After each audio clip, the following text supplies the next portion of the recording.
Livre de la Genèse, chapitre 29. Jacob se mit en marche et s'en alla au pays des fils de l'Orient. Il regarda, et voici, il y avait un puits dans les champs.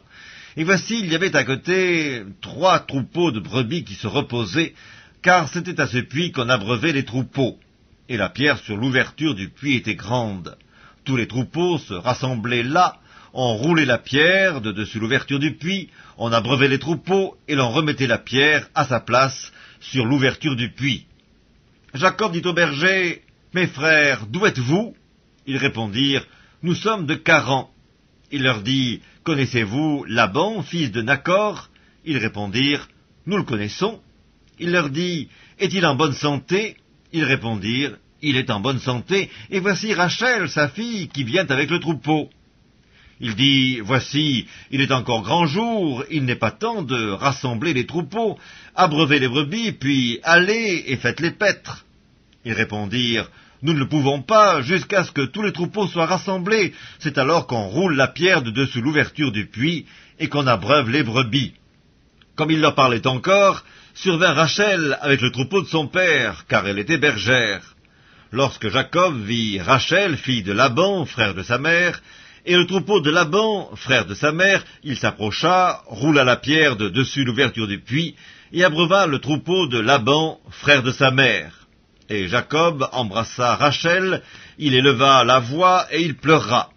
Jacob apprit à Rachel qu'il était parent de son père, qu'il était fils de Rebecca, et elle courut l'annoncer à son père. Dès que Laban eut entendu parler de Jacob, fils de sa sœur, il courut au-devant de lui, il l'embrassa et il le fit venir dans sa maison.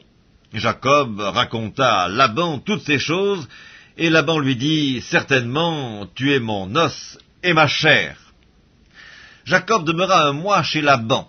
Puis Laban dit à Jacob, « Parce que tu es mon parent, me serviras-tu pour rien? Dis-moi, quel sera ton salaire ?» Or Laban avait 2 filles, l'aînée s'appelait Léa et la cadette Rachel. Léa avait les yeux délicats, mais Rachel était belle de taille et belle de figure. Jacob aimait Rachel, et il dit, « Je te servirai 7 ans pour Rachel, ta fille cadette. » Et Laban dit, « J'aime mieux te la donner que de la donner à un autre homme, reste chez moi. » Ainsi Jacob servit 7 années pour Rachel, et elles furent à ses yeux comme quelques jours, parce qu'il l'aimait. Ensuite Jacob dit à Laban, « Donne-moi ma femme, car mon temps est accompli, et j'irai vers elle. » Laban réunit tous les gens du lieu, et fit un festin. Le soir il prit Léa, sa fille, et l'amena vers Jacob, qui s'approcha d'elle.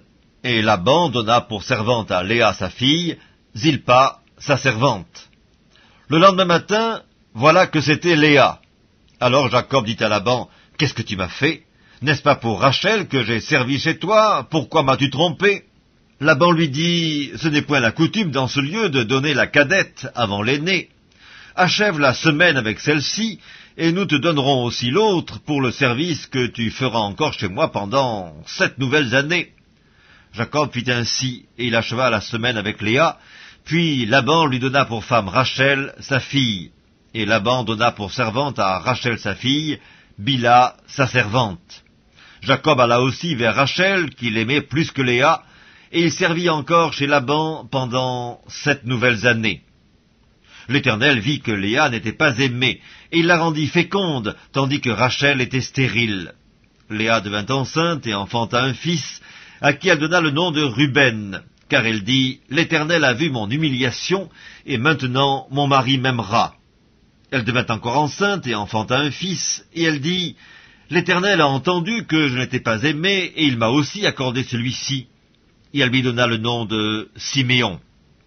Elle devint encore enceinte, et enfanta un fils, et elle dit, « Pour cette fois, mon mari s'attachera à moi, car je lui ai enfanté 3 fils. » C'est pourquoi on lui donna le nom de Lévi. Elle devint encore enceinte, et enfanta un fils, et elle dit, « Cette fois je louerai l'Éternel. » C'est pourquoi elle lui donna le nom de Juda, et elle cessa d'enfanter.